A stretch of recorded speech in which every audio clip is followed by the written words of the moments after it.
So we'll be doing short answer question type. You know those questions that have to do with what, when, how, they, where. They point to an exact part of your audio demanding for an exact thing. When is a place, they're asking you where. When is a time, they're asking you when. Now, let's look at this question. What does the student particularly like to eat? So it's pointing to a part of the audio that stated what the student particularly like to eat. So they're asking you what. Now, here we have 3 words here. So let's go to the when.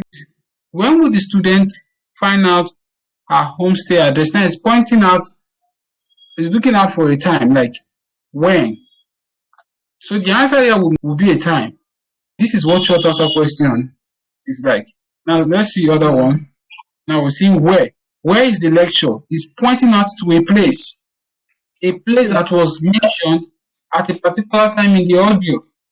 So for short answer question type is all about you paying attention to the audio and you will get your answer. The simplicity of it is almost like form completion.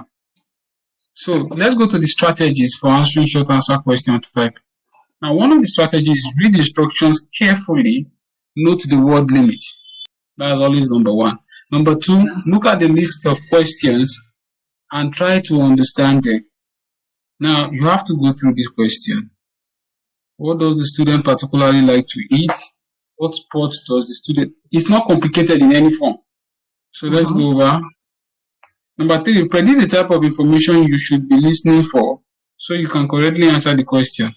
Now, that is quite easy to do. What does the student particularly like to eat? You know, it's talking about food, so you should be listening for a food choice. What sport does the student play? You should be listening for one of the sports.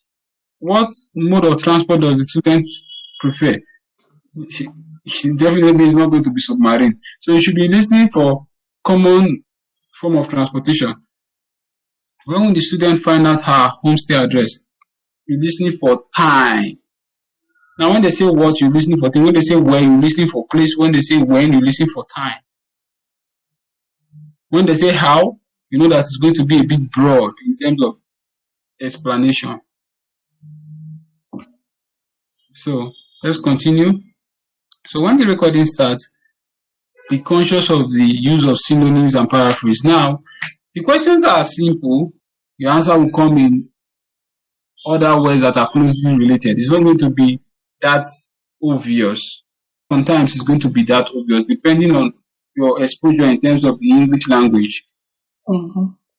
So we're doing question 8.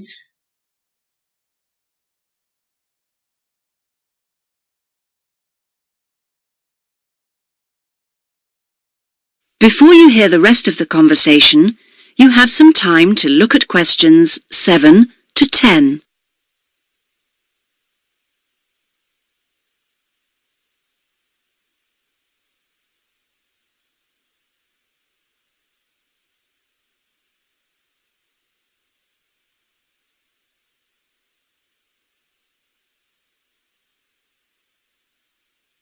Now listen and answer questions 7 to 10. All right. Now, what about you? Are you a vegetarian or do you have any special food requirements? No, I am not a vegetarian, but I don't eat a lot of meat. I really like seafood. What's the answer to number 7? Seafood. And what are your hobbies? I like reading and going to the movies. Do you play any sports? Yes, I joined the handball team, but I didn't like that, so I stopped playing. Now I play tennis on the weekend with my friends. All right. So what's your answer to number 8? Tennis. Let's see. Name, age, now the location. Are you familiar with the public transport system? No, I'm not really because I have been living on campus. I've been to the city a few times on the bus, but they are always late. What about the trains? I like catching the train. They are much faster. So what's your answer for number 9? Train. Spell it. Train. You didn't hear the S. So I was coming to that because now the man asked the question like, what about the trends? And the girl said, I like catching the trend. So in this case, which one should I go for? Okay, Because now we're talking about what the student prefers. you're listening for what the man said and what Mm-hmm. the girl's response is.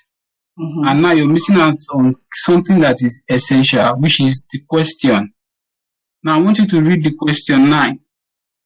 What mode of transport does the student prefer? Now when they say mode of transport, it's plural. So in as much as the lady is saying something, the man is saying something else, that should not push you away from the question, what the question is. So let's listen. I've been to the city a few times on the bus, but they are always late. She went on a particular bus, but buses are always late, so they are always late. What about the trains? I like catching the train. They are much faster. I like catching a train. Now she cannot catch trains. She can only catch one train at a time. Yeah, that's true. So you cannot just judge with what she said in this case. She like catching the train, she cannot catch trains, but she prefer trains. Regardless of what the speakers are saying, what the question says, that is what you're answering. Is the question you're answering, not. So you have to, that plural and singular form of it has to come in play. Now, when we start doing writing, you see things like that. Now, let me go check on the computer and see who I've got. Listen, leave it with me. I'll check my records and I'll give you details this afternoon. Thank you for helping me. It's a pleasure. So what's the answer?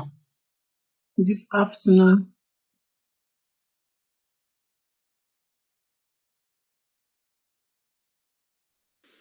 Now answer questions 27 to 30. One little thing was just that I wondered whether we should actually talk about that famous website. You know the one, YouTube. I was rather hoping you hadn't overlooked that. Good point. It's mostly homemade videos. I suppose you could say that each video is a television version of a podcast. Anything else? Yes, I've got a question, I'm afraid. I'm not completely clear about the exact meaning of culture, as we are using it in this subject. Well, Mrs. Jones is giving a lecture on culture and society in the University Theatre. It's on Wednesday at 10 a.m, and you can learn all about it there, I'm sure. Can you give us that again, please? Yes, that's Culture and Society. It's in the University Theatre. And let me just check the time. Yes, here it is. 10 a.m. on Wednesday. She'll be giving a very thorough discussion of the issues in defining what culture means. Right. That's good. The thing is, the reading list confused me a bit. One thing that occurred to me was that it might be broken down into subsections for future students. Yes, that's a fair point. I'll bear that in mind. Now, don't forget, you need to do the reading and finish the assignment by the 4th of July. Is that okay? Fine. Thank you very much.